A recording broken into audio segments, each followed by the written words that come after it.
Kami adalah seorang dukun, dilahirkan seorang dukun. Garis keturunan kami tidak terlalu banyak, tapi kami punya satu mantra yang bisa menarik jiwa dan roh orang itu masuk ke orang lain. Dan saya belajar ilmu itu sehingga punya banyak ilmu di waktu itu. Ya, motif saya waktu itu hanya ingin kebahagiaan orang lain itu menjadi sukacita dalam kehidupan saya.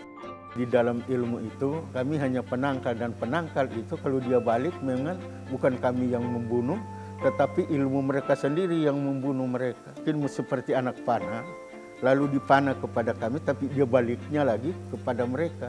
Karena kami kan punya penangkal, dan dimanapun kita berada ada persoalan mungkin mau bertarung, ya semuanya itu datang dengan sendirinya. Baca mantra aja kalau kami membutuhkan pisau misalnya senjata itu langsung ada di tangan. Dan dulu kan saya di dunia hitam, saya si mawar hitam.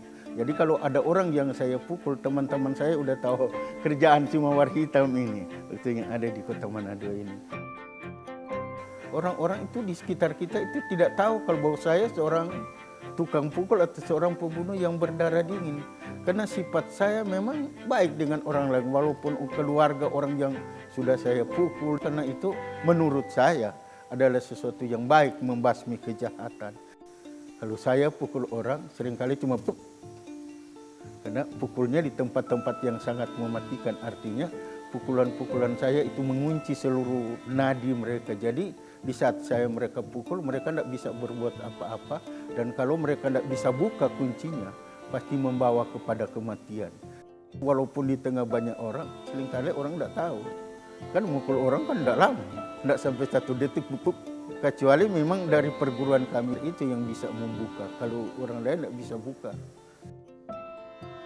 Sebenarnya titik baliknya saya meninggalkan kejahatan termasuk dukun, mukul orang karena anak saya. Waktu itu saya habislah obat saya, habis ilmu saya tidak dapat sembuhkan anak ini. Tapi ada satu waktu ada KKR yang terjadi di kampung kami di Tumumpa Jati sana, dan mereka mendoakan anak saya itu, anak itu sembuh. Dan saya berpikir ilmu yang saya belajar begitu banyak, saya pikir itu tidak berguna. Untuk apa saya belajar ilmu setinggi-tingginya, tapi saya tidak dapat menyembuhkan keluarga saya. Jadi saya beberapa kali, 5 atau 6 kali bikin pelepasan, itu tidak tuntas. Dan pelepasan terakhir saya mengeluarkan banyak sekali darah. Secara manusia mungkin saya sudah mati. Mantra-mantra itu habis, itu 3 atau 4 tahun baru habis. Tidak ada satupun yang tersisa di dalam memori saya memang. Itu ada yang seringkali mengganggu hidup saya setelah saya meninggalkan itu. Ada ya seringkali ada yang menggoda, ada peperangan di dalam hidup saya. Pada waktu kejadian anak saya dibunuh, saya terguncang juga. Saya berpikir begini, Tuhan, kenapa kami sudah melayani Tuhan? Seluruh anak-anak saya juga sudah melayani Tuhan. Kok hal-hal seperti ini terjadi bagi kami? Setelah saya pikir-pikir juga, hidup kami kan sudah diserahkan kepada Tuhan. Tentunya di situ ada rencana Tuhan bagi kami. Jadi kematian anak saya menurut saya itu ada rencana Tuhan. Tetapi di saat anak saya sudah dikubur, terjadi satu peperangan di dalam hidup saya selama 3 hari. Dan hari yang ketiga itu saya mengambil keputusan, saya tidak dapat membalas. Toh, kalau kamu membalas kan tetap anak kamu kan tidak bisa kembali.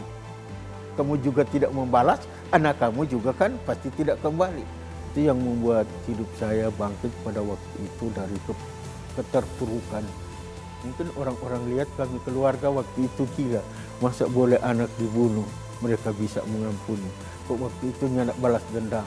Karena saya terlalu percaya seluruh gerak-gerik hidup saya bukan saya lagi, tetapi Kristus yang ada di dalam hidup saya, yang bermanifestasi dalam setiap kegerakan saya.